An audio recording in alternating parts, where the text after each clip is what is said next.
All right, welcome back into 3 to C. We're here at Louisiana Crab Shack, our home every week, and this is a great time of year. It's holidays, families around, football is on TV, lots of bowl games going on, and so we're going to talk about the big bowl game around here that everybody's talking about.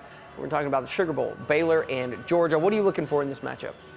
Okay, the fact that Baylor, they were so close to beating the Sooners in the Big 12 championship. I really think that senior class, they want to solidify their mark on Baylor for being the ones that stuck around here and that they were a part of that whole Matt Rule era, that big change that, when he took over and the Bears, they started becoming a real big-time football program nationally. But yeah, I'm just really looking forward to more so on offense, how Baylor goes up against this Bulldogs defense. Yeah, I think it's going to come down to exactly that, and it's, Matt Rule talked about it after the Oklahoma game, and aside from basically 4 plays in that game, Baylor's offense was shut down by Oklahoma, and you're going up against a Georgia front seven that is outstanding. It's one of the best in the country, and so Matt Rule talked about they've had a hard time protecting when they've had to.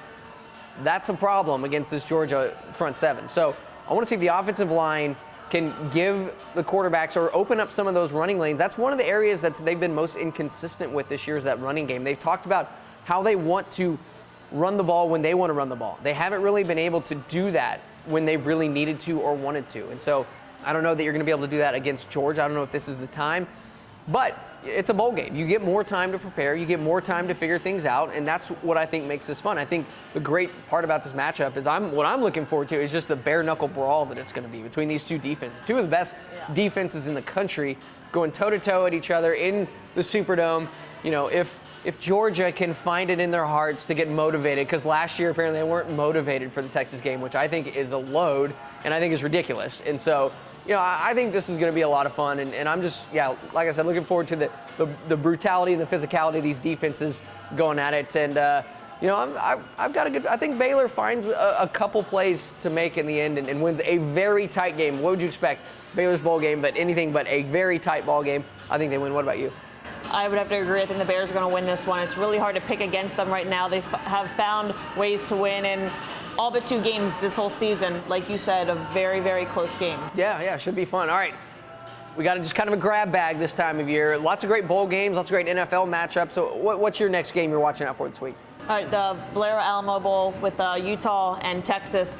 This whole season for the Longhorns, it has been a complete step down from all the preseason projections. And you look at last year, they played in the Sugar Bowl, which now Baylor is playing in. And Sam Ehlinger, very talented quarterback. I think that he's going to take advantage of this opportunity against a team in Utah who's been playing obviously very well this whole year. And just excited to see how the Longhorns, how they can finish their season. This is how you end your season is a very, very, very big thing with recruiting. If you think about it, between for a long time, a lot of guys maybe in Texas football, high school football players, maybe they might be, I want to go to Texas or I want to go to Baylor. And if the Longhorns, if they can pull this one out on top, it can just be another big thing for their future, for their continuing to rebuild. Or if they lose, that could be a real thing in Baylor's favor if Baylor comes out victorious. You know what I mean? Yeah. I mean, who are you taking in that one? I am going to take Texas. I don't think it's going to be a blowout game. I think that they're going to win, but I think it's going to be one of those games where they're playing well enough just to keep kind of float and stay ahead. It's not going to be a dominating victory. I don't think so. Yeah, I think for Texas fans, it doesn't sound like much, but 8-5 looks a lot better than 7-6 does at this point. I mean, you go from a team that won the Sugar Bowl last year to a team that loses 6 ball games.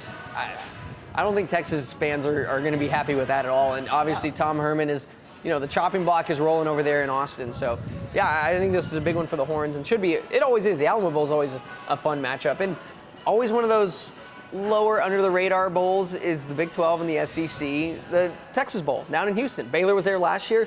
Phenomenal game with Vanderbilt. This year, we have an awesome matchup between A&M and Oklahoma State, a couple of former Big 12 rivals, and that's really, I enjoy watching A&M play against other teams in the Big 12 because it takes me back to when I was a kid and they were in the Big 12, and we had those rivalries going, which was a lot of fun. But this is a great matchup. I think it's going to be interesting to see how A&M's defense does against Chuba Hubbard. I mean, Chuba Hubbard, one of the most dominant runners in the nation this year, and really that we've seen in quite some time. I think it was a travesty that he wasn't invited to the Heisman ceremony. I think he really should have, because he's been so impressive and so special going up against that A&M defense that will be without Justin Madubuike, who announced that he was going pro, so he's not with the team, not in that front seven to help slow them down. So I don't know if I see fireworks in this one just because of, the quarterback play, whether, obviously Spencer Sanders been hurt towards the end of the year. They've really gotten inconsistent play from that position all year at Oklahoma State, and really so has A&M with Kellen Mond.